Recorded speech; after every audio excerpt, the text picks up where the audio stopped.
you can see the building of the former Jewish ritual bath and the prison of the Jewish quarter. Behind us, in a yellow house adjacent to the street, there was the school for girls. And in front of us, on the street to the right, a Jewish hospital was located for centuries. Looking up to the right at the intersection, at the corner of the house, you will see a small but unique in our city image of the drunk lion. Drunk lion? Where is that? Dito. Ay, ayun. Ayun.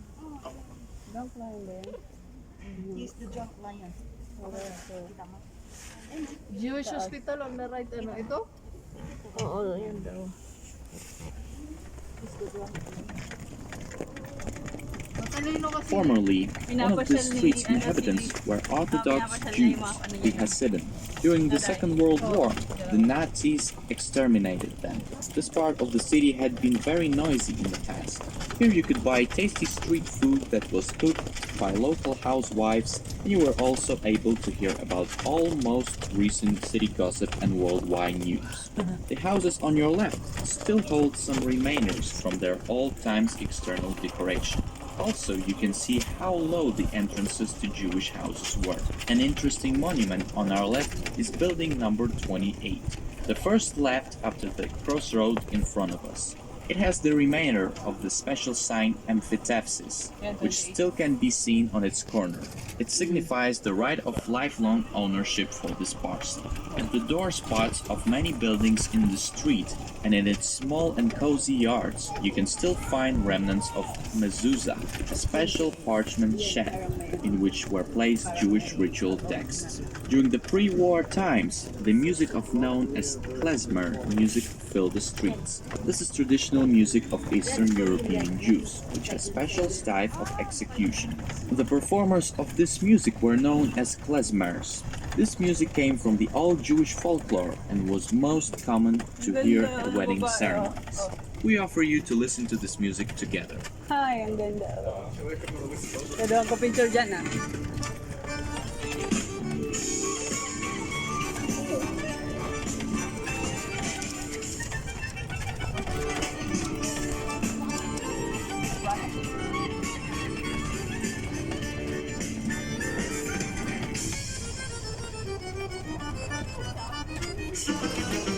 Ay, nagpa-picture tayo kagabi dito.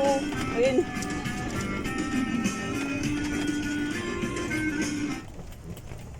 At the crossroad of Halitska and Staroyevreyska streets on the right corner of the building, there is the original sculpture of the so-called two-group lion. It was installed in 1786 yet. This is one of the most original character images of our city symbol. Altogether, there are actually more than 4,000 lion images in Lviv. There are only two other lion cities in the world, Lyon in France and Singapore, which also can boast about so a huge quantity of them. Our journey is slowly coming to an end. On the left side of us, Latin Cathedral rises, which is the main Lviv Rome Catholic Church. The building of the temple began in 14th century by order of the Polish king Kazimierz the Great. This is the only church in the city to preserve its authentic Gothic features after the fires of the 16th century. We are passing by the buttresses, protruding lateral props of the high walls of the cathedral. The altar part inside the church was also preserved in Gothic style. Take a note of the numerous cannonballs hanging on its outer walls. It's a commemoration of the Turkish shelling Lviv in 1672 and other sieges of the city. This is the only church in Lviv where Sunday Mass is held in 4 languages: Polish, Ukrainian, English, and Latin. Under its foundations, there are big crypts where the most prominent Lvivians were buried in the past. The church facade and its tower were rebuilt in 18th century, whilst its newest detail is a memorial plaque that was installed in honor of Pope John Paul II's visit to Lviv in 2001. In 2 days, around 1.5 million people took part in liturgies under his leadership in Western for Poles and Eastern for Ukrainians rituals. We are returning to take-off point of our trip. Thanks for your travel on the Phaeton Leopolis Club.